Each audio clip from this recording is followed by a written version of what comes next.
You would never believe that there are positive effects from certain foods we eat as it pertains to our lungs.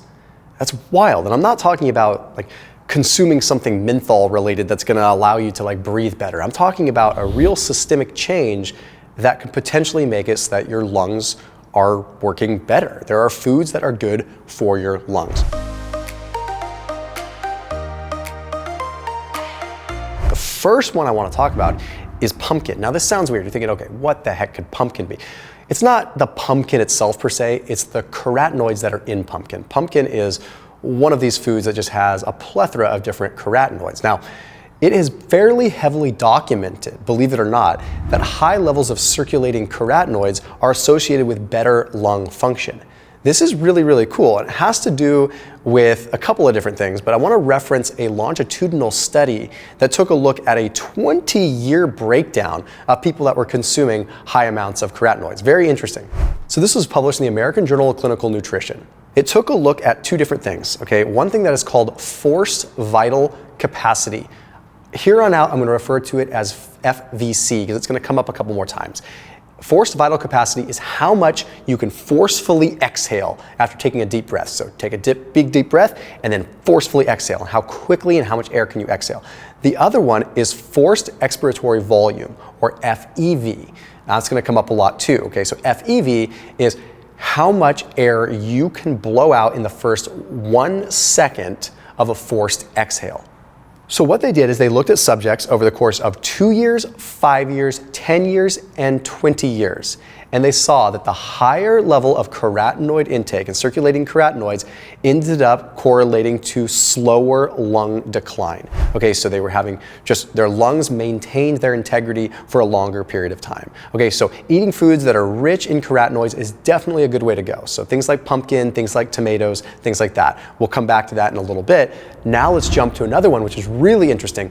Turmeric. Okay, we know turmeric has potential anti-inflammatory effects, but there was a study that was published in the journal PLOS1 that was very fascinating when it looked at curcumin as it pertains to lung function. So this study took 2,478 Chinese smokers and non-smokers mixed, okay, and they wanted to take a look at people that consumed high amounts of curcumin-rich curry in this case. So the thing I like about this study is it's not even a curcumin supplement. It's talking about people that ate curcumin-rich food, just naturally occurring curcumin-rich curry. So they did find in this study that a higher intake of curry, of the curcumin, was associated with a higher FEV, that forced expiratory volume. Okay, but not only that, there seemed to be like a curry dose-dependent effect. The more curry, more curcumin curry that people ate, the more beneficial effect they had in that FEV score. Another thing that was pretty cool was they found that this was a more pronounced effect on smokers. Now, I could go down that rabbit hole for a little bit, but bottom line is that people that were dealing with potentially more lung inflammation because they were smokers had a better result from the curcumin, from the curry. Now, researchers were, of course, speculating as to what did this, and more than likely it's from the anti-inflammatory effects of the curcumin, but it's really difficult to tell, right? Researchers did control for like all of the other potential anti-inflammatory mechanisms that could be at play and different ingredients, so they could really isolate it. And they did see that, okay, yeah, it's probably the anti-inflammatory effect, but you can never say for certain. The bottom line is that there was some cool effect, whether it's, correlational or not, we can't really tell.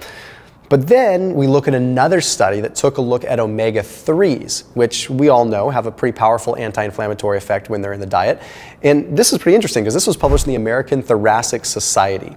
This study found that higher intake of omega-3 fatty acids was correlated with lower COPD morbidities, meaning that you had less risk of kind of really bad issues arising from COPD. Then there was another study that also looked at omega-3 consumption. So this study found that an increased intake of omega-3s led to a decreased risk of what's called non-specific bronchial hyperresponsiveness. What this is like if you have asthma or bronchitis, if you have hyperresponsiveness, it's basically going to be when you react to a particle that you breathe in and you have that hyperresponsiveness and asthma or bronchitis flares up and it gets, airways get kind of closed up. So they looked at this in 643 asthmatics. This was pretty cool. So they found that omega-3s seem to improve that. They decrease the risk of that bronchial hyperresponsiveness. Again, perhaps it has to do with the anti-inflammatory effect. It's very, very difficult to tell. So now we're going to get into some really interesting stuff surrounding the world of fiber. Okay, so when it comes down to some of the foods that I'm suggesting, one thing that I would recommend, there's a link down below for Thrive Market. They are a sponsor on this channel, but that link will save you 25% off your initial grocery order. So the reason that it's relevant is because you can go onto Thrive Market and do your grocery shopping, and you can search for very specific foods. So let's say you wanted to increase omega-3 intake and you wanted to eat more in the way of sardines. You can literally type in sardines and have a plethora of different options. And Thrive Market really vets out the products. So they make sure the products that are on their shelves, so to speak, are ones that are really in the better for you category. Okay, so same kind of thing, like with turmeric, like they have a really good curry that I use, like a Thai coconut curry that I'm a big fan of. There's all kinds of really good stuff, and you just have to go to Thrive Market, use that link down below, order your groceries, it gets delivered to your doorstep, and you don't have to order the foods I'm talking about. I mean, you can literally just do your paleo, your keto, your vegan, whatever grocery shopping, and just have it show up at your doorstep. So again, 25% off your entire initial grocery order, plus a free gift when you use that link down below. Definitely recommend you check them out. So now we get into the really interesting stuff. Two worlds that I never thought would really cross over. The world of digestive health, fiber, and lung health. It just seems so foreign, but it's really interesting. In fact, there was a 2016 study that was published in the Annals of the American Thoracic Society as well that took a look at fiber intake and how it correlated with, again, that FVC and that FEC. It took a look at 1,921 people. What they found with this was a pretty strong correlation.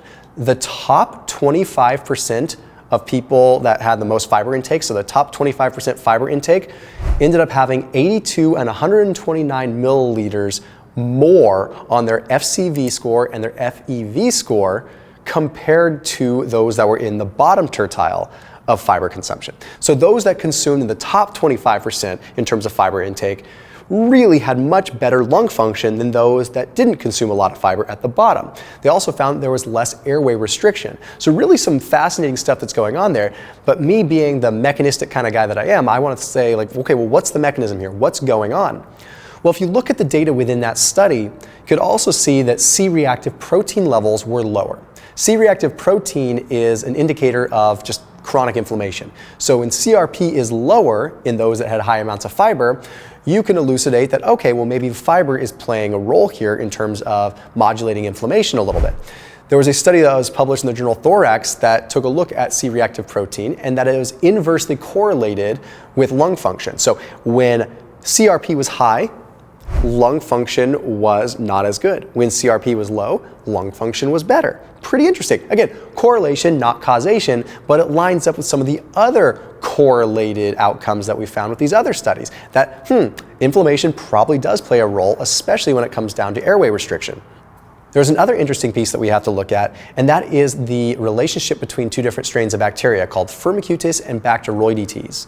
Okay, so Firmicutes is a not so good bacteria, Bacteroidetes is a good bacteria. And when we have a better ratio of Bacteroidetes to Firmicutes, they can actually cross into the bloodstream and they can help neutralize or mitigate some of the neutrophils. These neutrophils are immune cells that secrete proteins when they get acted upon by particles. So if you had some kind of lung issue and you breathed in some pollen and it really irritated your airway and triggered an immune response, these neutrophils would secrete proteins that, well, end up getting activated and cause an issue, right?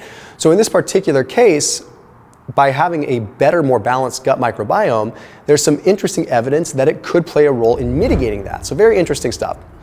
The next one, I know I'm going on with a lot here, oysters. Now, not because oysters are a magical fish or anything like that, or whatever you want to call them, a mollusk or whatever they are. It's simply because they are super rich in zinc. You could take a zinc supplement as well, but I'm always a fan of getting whole foods whenever possible. And, well, oysters are so rich in a bunch of other minerals, it just makes it more awesome. There's a study that was published in the journal Respiratory Research, took a look at 6,726 participants. So a lot of people that found that those that consumed the least amount of zinc had a higher COPD occurrence. Pretty interesting. So less zinc, more potential COPD. Found the bottom third of zinc consumption correlated with a 1.9x increase in terms of greater odds of developing COPD. Another thing to add on to this was the effect on mediating what's called cadmium. So cadmium is sort of a byproduct that's in cigarette smoke. And it is thought to be one of the big drivers of what makes cigarette smoke so bad outside of some of the other things. Cadmium is really a bad thing. Turns out that zinc helps facilitate the breakdown of this cadmium in some indirect ways. So for people that are smokers or recovering from smoking, it might not be a bad idea to take in some oysters and really get a benefit there. Okay, then when we talk about tomatoes, okay, remember how I mentioned carotenoids? Well, tomatoes are rich in what's called lycopene, which gets a lot of attention in the world of like heart health, but not necessarily talked about in the world of the lungs too much. There was a study that was published in the European Respiratory Journal that took a look at 680 people over the course of 10 years. And again, this is correlation, not causation, but that did demonstrate that the higher the tomato consumption, the slower the decline in that FCV or FVC, and FEV score. Okay, so the lungs maintained their integrity for a longer period of time if there were more tomatoes in the diet. At least this is correlation, right? Can't say causation. But it probably, if this is the case, has to do with that mechanistic action of lycopene being a carotenoid. High circulating levels of carotenoids seem to be well documented in terms of lung health. So it's just overall, things that you can do to start taking care of your body. Start taking care of that inflammatory response within your body, and maybe even notice a little bit better improvement in how you breathe. So as always, keep it locked in here on my channel. I'll see you tomorrow.